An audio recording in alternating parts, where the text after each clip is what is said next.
எப்பவுமே ஒரு விஷயத்த சொல்றதை விட வாழ்ந்து காட்டிட்டு சொன்னா அதை நிறைய பேர் கேட்பாங்கல்ல. அந்த மாதிரி ஒரு எக்ஸாம்பிள் தாங்க நான் இன்னைக்கு உங்க கூட ஷேர் பண்ண போறேன். மெய்ப்பொருள் ஃபவுண்டேஷன் 2015ல சென்னையில சின்னதா ஒரு அமைப்பை ஸ்டார்ட் பண்ணாங்க.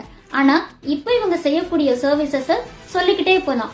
விஷுவலி சேலஞ்ச் பீப்புளுக்காக ஸ்கூல் எஜுகேஷன், ஹெல்த் பத்தி அவேர்னஸ் கிரியேட் பண்றது, நிறைய டோர்னமெண்ட்ஸ்க்கு கூட்டிட்டு போறது, இந்த மாதிரி விஷயங்கள்லாம் பண்றாங்க. அது மட்டும் இல்லாம திருக்குறள்ல பிரெயில் புக்ல கன்வெர்ட் பண்ணி கொடுக்கறது, பிரெயில் கேலண்டர்ஸ், இந்த விஷயங்கள்லாம் பண்ணிட்டு இருக்காங்க.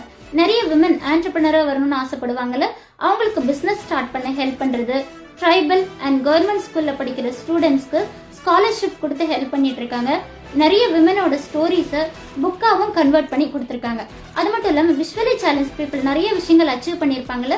For example first IFS officer பெனோசிட்டின், இந்த மாதிரி நிறைய எக்ஸாம்பிள்ஸ் இருக்காங்க. அவங்களோட ஸ்டோரிஸை புக்கா பப்ளிஷ் பண்ணியிருக்காங்க. ஸோ இதை பார்க்கும்போது எப்பவுமே சிம்பத்தியை மட்டும் பார்க்காதீங்கப்பா, அவங்க நிறைய அச்சீவ் பண்ணுவாங்க அப்படின்ற விஷயத்தையும் இந்த சொசைட்டிக்கு சொல்லியிருக்காங்க.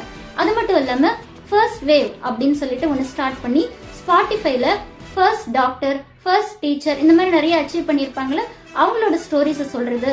அப்புறம் குழந்தைகளுக்கான 100 ஸ்டோரிஸ் ஸ்பாட்டிஃபைல சொல்லியிருக்காங்க. இதை கூட நீங்க விசிட் பண்ணி பார்க்கலாம். அதோட நின்றாம இப்போ மெய்ப்பொருள் பப்ளிகேஷன் அப்படின்னு ஒன்று ஸ்டார்ட் பண்ணி புக்கை கொடுத்துட்டு இருக்காங்க. பிரெயில் புக்ஸா ஒரு 3 புக்ஸ் கொடுத்துட்டு இருக்காங்க. என்னென்ன அப்படின்னு பாத்தீங்கன்னா ஸ்டோன் ஆஃப் ஹோப், நல்லார் ஒருவர், காண்பதெல்லாம் மறையும் என்றால், அது மட்டும் இல்லாம எழுத்தாளர் செல்வேந்திரன் சார் அவர்கள் எழுதிய வாசிப்பது எப்படி, இந்த புக்கும் பிரெயில்ல கிடைக்குது. ஓகே, இதெல்லாம் நாங்கெல்லாம் படிக்க முடியாதா அப்படின்னு நீங்க கேக்குறது எனக்கு கேக்குது.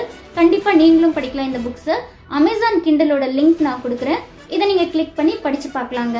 அது மட்டும் இல்லாம இவங்களோட பேஜையை நான் டேக் பண்றேன். இல்ல நான் கான்டாக்ட் பண்ணி பர்ச்சேஸ் பண்ணோம் அப்படின்னு ஆசைப்பட்டீங்கன்னா ஸ்கிரீன்ல தெரியுற இந்த வாட்ஸ்அப் நம்பருக்கு நீங்க கால் பண்ணி புக் எல்லாம் பர்ச்சேஸ் பண்ணி படிக்கலாம். ஸோ இந்த பேஜை நீங்க விசிட் பண்ணி பாருங்க.